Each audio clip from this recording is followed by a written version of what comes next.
I thought it would be fun, at least to fill in some space since I haven't posted in a few days because, quite honestly, I've been very depressed.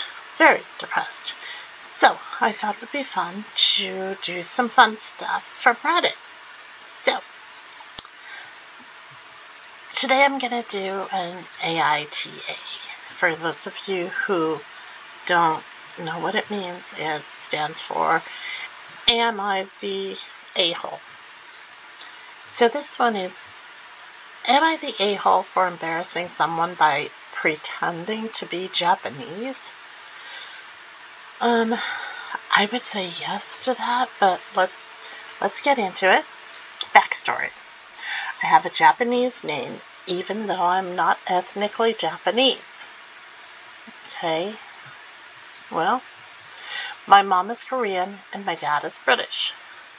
Still different. They met and fell in love while studying in Japan and had me there after marrying. We lived there until I was 14 before moving to the States. It will be important later on. Okay. I know where this is going. Today a group of my roommate's friends came over to study with her, and I happened to be in the living room when they arrived. They were introducing themselves to me, and when I said my name, I have a pretty common Japanese girl, so it's pretty hard to be mistaken about the origin. And one of the girls made a disgusted face and laughed at me, saying that was dumb. What the heck? She said that she was Japanese American and I was culturally appropriating her country as a white person. I did not know where this was going. I tried to explain that I lived in Japan for a while, and that was why, but she kept insisting I was lying, and that if I was telling the truth, I would be able to speak the language. Being of Mexican heritage doesn't make you automatically speak the language, does it? Since she put it like that, I started talking to her in Japanese. Oh, I love you. Basically explaining where I lived there and asking which prefecture her parents were from, etc. She ends up stuttering through a sentence in an awkward manner before leaving in a huff. Later, my roommate told me I embarrassed her by pretending to be more Japanese than an actual Japanese person and appropriating the culture. Okay, so here's the thing. Never mind. And her friend expected an apology? My roommate doesn't think I did anything wrong, but now I feel like kind of bad. Am I the a-hole? No. Not in my opinion. I don't think you're the a-hole. I'm gonna go down here and read some of the comments.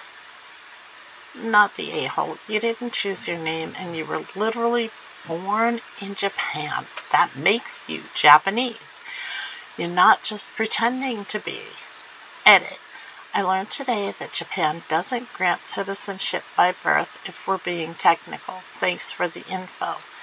But being born in Japan, growing up there, and spending most of her life there is enough to make me think it's still part of her identity, and it sounds like OP feels that way as well. Not true. She isn't Japanese because of being born there. That is an American thing. A-hole aficionado. I guess that's somebody who knows an a-hole. That's super interesting. I didn't know that. But if she lived there until she was 14, she probably is Japanese, or was on the way to be. And if not, she was still born there, grew up in that culture, and spent most of her life there. I think it's pretty legit to say she is. I would say so. By culture, I mean, and there are a lot of white people who are born in Japan whose parents have lived in Japan for years and never moved back or whatever. Actually, unlikely. She left as a child, and her parents likely didn't need to change citizenship to live there. Again, very much an American thing. Personally, not sure I would want to be a Japanese citizen, as you can inherit debt as well as assets in Japan. But that's a stupid reason to not want to live in Japan. I'm sorry. But you can just decline all the inheritance, and that's it. That's how it works in lots of countries. I see how it can be weird for someone used to the U.S. system, but it works just fine. You can decide if it is worth it to accept it or not. Now, I don't think you're the a-hole for doing that. I don't think that person chose to be offended. That's all I can say. You choose to be offended. You could laugh it off and say, oh, well, my bad. I wasn't even born there. My parents were in the States when I was born there. So it's kind of funny that we're backwards about our heritage. Because, does the other girl pretend? Does she claim to be American because she was born in America? Because, so if she went back to Japan, would she claim to be an American? See, that's the thing. It's just polar opposites. It's kind of funny to my way of thinking. Okay, so, next. Okay, guys, I have another one for you. Am I the a-hole for giving my son not vegan food behind my wife's back? I'm 32 male and my wife is 33 female. We've been married for 8 years and have a 12-year-old son together. About 6 years ago, my wife decided to go vegan. She was sent the documentary Dominion by a vegan friend of hers, and ever since has said non-vegan food is revolting and refuses to eat it. After a long conversation, I agreed to go vegetarian and be vegan in the house around her, which she was happy with. She also decided our son should be vegan, which, after seeing a dietitian, I also agreed with. Things have been fine with this arrangement until a few months ago, when I began finding wrappers from non-vegan candy and even burgers from McDonald's in my son's school bag, which he had been buying with chore money. Poor kid. Oh my God. I had a conversation with my son, and he confessed he felt lonely and excluded eating vegan around his friends, and that they always had much better candy than he did, and it wasn't fair. I decided I didn't want him spending his pocket money on snacks and throwing out the vegan snacks we actually bought him instead of buying games, etc. It made no sense, but I also know that the way my wife feels about non-vegan products. So I began buying my son what he wanted on our way to football practice instead. Long story short, my wife recently found out what has been going on and completely flipped out. She called me an animal abuse enabler and a few other names, and said I was corrupting our son. Now she's not speaking to me. Our son panicked and told her I had bought the snacks for him, and he didn't know they weren't vegan. I don't blame him for that. He just doesn't want to be in trouble with his mom. Am I the a-hole here? Well, Unfortunately, buddy. Yeah, you are. He's not just your kid. He's his, he's your wife's kid too. And you agreed to something, a lifestyle, and you didn't go to her and talk to her when you started finding the stuff in his bag. You just talked to him and started buying him the stuff that he wanted. So, yeah, unfortunately, you're the a-hole because she's his mom. She's his parent too. So, unfortunately, yeah, you are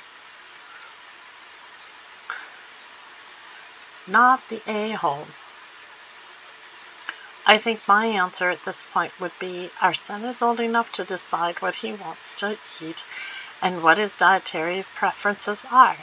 If we put him into a situation where he feels he has to hide things from us, that's on us. If your wife is confronting him about this in any kind of intimidating way or trying to make him feel guilty with the same phrases she's using with you, I would prioritize your son and his needs and well-being. Heck like this can cause a lot of problems. Yeah, but see, here's the thing. Your wife is the adult, and the two of you share the responsibility for the child, and you also share the responsibility for his habits and his eating. So, yeah, no, I still say you're the a-hole. I agree. She's trying to bully everyone with her choice. No, he agreed. Does she forget most of her life eating animals? But now she wants everyone to do what she wants. Yes, putting people in a position to lie is also bullying. But it was 6 years ago that they agreed they were going to do this. And I repeat, he's both their son. I think we're also forgetting this is a 12-year-old boy. Anybody who has spent time around a growing boy knows that they eat nonstop. Literally, they can eat an entire roasted chicken in a day and still be looking for food. I know plenty of kids are vegetarian and fine, but that's because they choose to be. Having a kid walking around feeling hungry and unsatisfied all the time is borderline abuse, and I'm saying this as a vegetarian of 15 years who fights for animal rights. But, excuse me, he's a 12-year-old boy. Talk to each other. I'm sorry, but talk to each other. I can't stress that enough. Talk to the other parent, because when you had that child together, you made an agreement that that child was both of yours to raise. And I'm sorry, but just because she's the mother doesn't mean she gets to make all of the decisions. And you can say, no, I don't want this. He doesn't want this. He's 12 years old. He's old enough to decide. So I say we let him decide. I mean, having a discussion rather than going behind her back, because going behind her back is a breach of her trust. And you kind of made vows when you got married. And a part of those vows is actually, working together. Okay, so that's that one. I hope you guys have an amazing day. Take care of yourselves. Take care of each other. And those you love, remember I love you. And I will see you next time.